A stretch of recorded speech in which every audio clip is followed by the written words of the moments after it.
जय हिंद दोस्तों, आप लोगों का अपने YouTube चैनल स्टडी लाइफ 24.7 पे एक बार फिर से बहुत बहुत स्वागत है। दोस्तों, आज हमारे साथ है एक नए मेहमान जो कि इंडियन रेलवे में इंजीनियरिंग डिपार्टमेंट में कार्यरत है। दोस्तों, आप सभी जानते होंगे कि इंडियन रेलवे में काफ़ी सारी अलग अलग डिपार्टमेंट होती हैं। तो आज हम लोग इंजीनियरिंग डिपार्टमेंट के बारे में इनसे बात करने वाले हैं और जानेंगे कि इसकी क्या जॉब प्रोफाइल होती है, महीने की सैलरी कितनी होती है, एक साल के अंदर कितनी इसमें छुट्टी मिलती है। तो इन सब चीज़ों को इनसे हम लोग जानने वाले हैं। तो आप लोग वीडियो को अंत तक जरूर देखिएगा। वीडियो काफ़ी शानदार होने वाला है, खास करके वो लोग जिनका इस नई वैकेंसी के तहत इस साल नई ज्वाइनिंग होने वाली है। तो मिलिए हमारे आज के नए मेहमान चंद्रमोहन जी से। स्वागत है चंद्रमोहन जी आपका हमारे यूट्यूब चैनल पर। धन्यवाद आशुतोष जी। सबसे पहले आप हमारे दर्शकों को थोड़ा अपना एक छोटा सा परिचय दीजिए।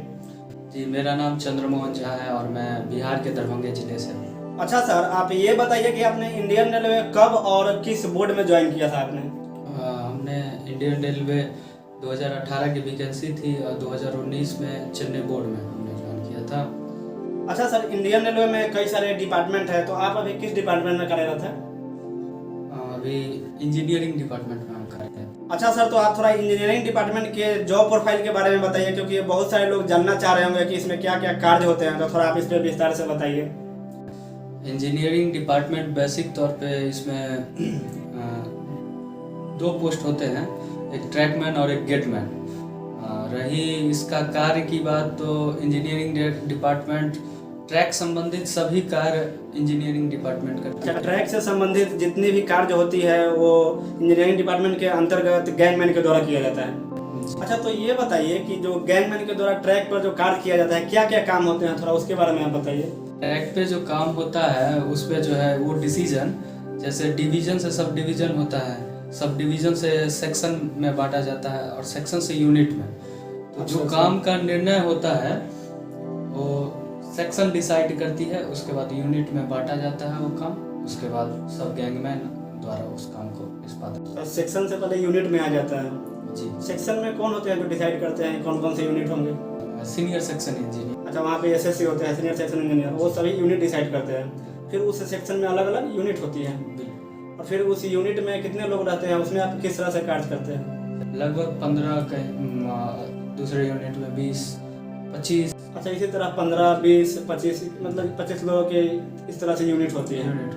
तो अच्छा, तो ये जो प्रत्येक जो यूनिट होता है इसका क्या क्या काम और क्या एरिया इसका होता है? यूनिट का काम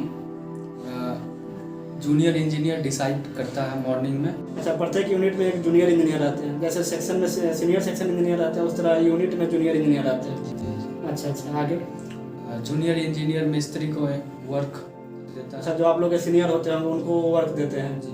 तो क्या वर्क रहता है उसमें? सीनियर जो है वर्क हम लोग को बताते हैं, उसके बाद हम लोग उस पॉइंट पे पहुंच करके उस कार्य को निष्पादन करते हैं। जैसे क्या मतलब इस कार्य में मतलब क्या कुछ एरिया जैसे इसका क्या क्या रहता है? जैसे ट्रैक तो बहुत सारी ट्रैक होती है, तो उतना लंबा तो होगा नहीं, फिर भी आप कितना दूर रहता है इसका कोई डिसाइड तो होगा ना? हर एक यूनिट का अपना एक एरिया होता है। वैसे मेरे यूनिट का 6 किलोमीटर का एरिया होता है, left side 3 kilometre, right side basically 10 kilometre से ज़्यादा कोई एरिया नहीं रहता है और 3 किलोमीटर से कम भी किसी का यूनिट। अच्छा, जो किसी जो प्रत्येक सारी जो यूनिट होती है उसमें मैन पावर के हिसाब से उन लोगों को एरिया दिया जाता है। हाँ जी। तो मिनिमम 3 किलोमीटर है, मैक्सिमम फिर 10 किलोमीटर, उससे ज़्यादा एरिया नहीं होता है। नहीं, मैन पावर नहीं, पॉइंट और क्रॉसिंग के आधार पर यूनिट का। अच्छा, वो कहाँ से जहाँ से बिजी शेड्यूल होगा, जहाँ पे गाजर ट्रेन आती जाती होगी, उस हिसाब से दिया जाता है। जी। अच्छा, तो आपने अभी बताया कि हम लोग जो ट्रैक पे हम लोगों को एरिया मिला होता है उस पर हम लोग पेट्रोलिंग करते हैं। तो उस पेट्रोलिंग के दौरान अगर कोई ट्रैक में खराबी आती है, गड़बड़ी आती है, तो आप लोग उसे कैसे अटेंड करते हैं? उसको मैन पावर या मशीनरी पावर से हम लोग अटेंड करते हैं और हम लोग के पास मशीनरी पावर काफ़ी ज़्यादा संख्या में होती है। हर एक तरह की मशीन होती है, जैसे पैकिंग करना हो पैकिंग मशीन होती है, बॉक्सिंग करना हो बॉक्सिंग मशीन होती है।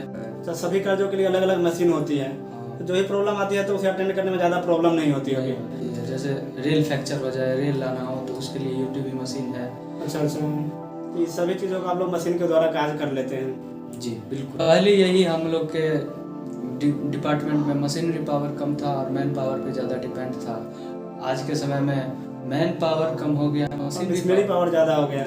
तो अब काम करने में तो ज़्यादा प्रॉब्लम नहीं आती होगी, वर्कलोड उतना ज़्यादा अब नहीं। जैसे बहुत सारे लोग हैं जो इस इंजीनियरिंग डिपार्टमेंट में आने से डरते हैं, उन्हें लगता है कि नहीं इसमें बहुत ज़्यादा कार्य है, तो उन लोगों को आप क्या कहना चाहेंगे? नहीं, सब डिपार्टमेंट के अपेक्षा काम कोई ज़्यादा नहीं है engineering पहले जो भी काम होता था ज़्यादातर मशीनरी आ गया है, मशीन आ गया है, उसकी सहायता से अब बहुत आसान हो गया है काम करना। department। बहुत आसान हो गया। तो अभी आपने बताया कि इंजीनियरिंग डिपार्टमेंट के अंतर्गत गैंगमैन के द्वारा क्या कार्य किया जाता है। इस डिपार्टमेंट के अंतर्गत एक और कार्य होता है जो गेटमैन का होता है, तो गेटमैन में क्या कार्य होता है? गेटमैन का कार्य यही है कि जब ट्रेन आए तो गेट को लगा देना है, और जब ट्रेन चले जाए तो सेफ्टी से गेट को खोल देना। अच्छा, जहाँ जहाँ पे क्रॉसिंग होती है वहाँ पे उन लोगों की बैठने की व्यवस्था होती है, एक रूम बनाया होता है। हाँ, अपना तो वहाँ पे उनका यही ड्यूटी होता है कि जब जैसे ही कोई ट्रेन आए तो गेट को गिराना है, फिर अगर चली जाए तो उसे उठा देना है। जी, खोल देना अच्छा, ये बताइए कि आप लोगों की ड्यूटी आवर क्या होती है? है। गैंगमैन की ड्यूटी आवर 8 घंटे की होती है, और सप्ताह में 1 दिन की छुट्टी होती है। 6 दिन ड्यूटी और 1 दिन रेस्ट होती है। जी। और गेटमैन पे? गेटमैन का भी यही ड्यूटी होता है, 8 घंटे की ड्यूटी होती है, सप्ताह में 1 दिन का रेस्ट होता है। अच्छा, उनका भी यही शेड्यूल होता है। जी। अच्छा, कभी कभी हम लोग सुनते हैं कि गेटमैन पे शायद 12-12 घंटे की भी ड्यूटी ली जाती है। नहीं, जहाँ जैसे बिजी शेड्यूल है वहाँ पे तो 8 घंटे की होती है। जहाँ थोड़ा जहाँ पे ट्रेन का आवागमन बहुत सारी कम है, दिन भर में 2 या 3 ट्रेन ही जाती है, तो वहाँ पे ज़्यादा समय लिया जाता है, 12-12 घंटे की। जहाँ ट्रैफिक कम होती है वहाँ 12 घंटा भी। अच्छा, जहाँ पे ट्रैफिक ज़्यादा होता है तो वहाँ पे 8 घंटे की ही ड्यूटी ली जाती है, और जहाँ कम होती है वहाँ पे 12 घंटे भी ली जा सकती है, ली जाती। हाँ। ली जाती भी है। अच्छा, तो अभी हमने आपसे जाना कि इंजीनियरिंग डिपार्टमेंट के जॉब प्रोफाइल के बारे में। अब थोड़ा ये बताइए कि इसकी 1 महीने की जो सैलरी होती है वो कितनी होती है, क्योंकि ये बहुत सारे लोग जानना चाह रहे होंगे, तो थोड़ा ये बताइए आपकी इसकी सैलरी क्या है? सैलरी तो सभी डिपार्टमेंट की अपेक्षा इक्वल, मतलब एक सैलरी इसमें ज़्यादा दिया जाता है, रिस्क अलाउंस। अच्छा, जो सभी डिपार्टमेंट में जो शुरू के ज्वाइनिंग के समय जो भी सैलरी मिलता है वो भी इसमें भी मिलता है, लेकिन इसमें रिस्क अलाउंस ज़्यादा मिलता है। जी। इसमें रिस्क अलाउंस आप लोगों को कितने ज़्यादा मिलती है इसमें, और सभी डिपार्टमेंट के अलावा? रिस्क अलाउंस केवल इंजीनियरिंग डिपार्टमेंट में ही दिया जाता है। केवल इसी डिपार्टमेंट में कितना मिल जाता है रिस्क अलाउंस आप लोगों को? 2700 रुपये। आप लोगों की जो टोटल जो सैलरी बनती है वो लगभग कितनी बन जाती होगी? ये तो पूछना नहीं चाहिए, लेकिन फिर भी एक अनुमानता आप बता दीजिए कितनी बन जाती होगी? मे बी ग्रॉक्स 35,000 बन जाती है। अच्छा, वो 35,000 बन जाती है, और PF कट कर कितना लगभग 32-33 वहीं कहते हैं? जी जी। अच्छा, तो ये बताइए कि जो अभी नए लड़की जो लोग ज्वाइन करने वाले हैं उनकी सैलरी कितनी होगी लगभग? सैलरी तो थोड़ा फ्लक्चुएट करता है टीए के ऊपर। अच्छा अच्छा। अगर टीए ना रहे तो मे बी 29-30। अच्छा अच्छा, जो लोग नए ज्वाइनिंग करने वाले हैं उनके लगभग 29-30 बनने वाले हैं। तो आप लोग ये ध्यान रख लीजिए कि आप लोगों की भी जो नए ज्वाइनिंग के समय लगभग 28,000, 29,000 या फिर 30 के करीब भी आप लोगों की सैलरी बन सकती है, तो ये काफ़ी अच्छी जॉब है। ये बताइए कि इस जॉब के लिए 1 साल के अंतर्गत कितनी छुट्टी दी जाती है, कितने लीव मिलते हैं? इस जॉब में छुट्टी 3 प्रकार के होते हैं। अच्छा। पहला LAP हो गया, जिसमें हर एक महीना 2.5 करके 12 महीने में 30 छुट्टी बन जाती है। अच्छा अच्छा, प्रत्येक महीने की 2.5 छुट्टी बनती है, जो कि 1 साल में 30 छुट्टी बन जाती है। और दूसरा हो गया CL, इमरजेंसी छुट्टी। अच्छा अच्छा, वो कितने होते हैं? 10 छुट्टी होती है। अच्छा अच्छा, एक LAP हो गया जो 30 हो गए, और एक जो दूसरा CL हो गया, तो ये टोटल 40 छुट्टी हो गए। और फिर और मेडिकल एक हो गया। अच्छा, जब भी आप कहीं बीमार पड़ते हैं या सिक में जाते हैं तो उसमें कितने मिलते हैं? उसमें भी 10 छुट्टी मिल जाती है। टोटल लगभग 30, 10, 40 और ये सिक वाले 10, टोटल मिलाकर 50 छुट्टी हो गए। जी, तो छुट्टी भी लगभग अच्छी खासी मिल जाती है इस जॉब में। अच्छा, अंत में आपसे एक सवाल, जैसे मान लीजिए आप जैसे चेन्नई में जॉब करते हैं, बहुत सारे लोग होंगे जो अलग अलग जगहों पे जॉब करते होंगे, तो अगर वो चाहे अपने नेटिव पहले जाना, अपने घर के पास जाना, तो वो कैसे ट्रांसफर करवा सकते हैं और कितने दिनों में लगभग करवा सकते हैं? ट्रांसफर 2 तरह के हैं, जैसे एक म्यूचुअल ट्रांसफर। अच्छा अच्छा, म्यूचुअल ट्रांसफर में जैसे क्या होता है?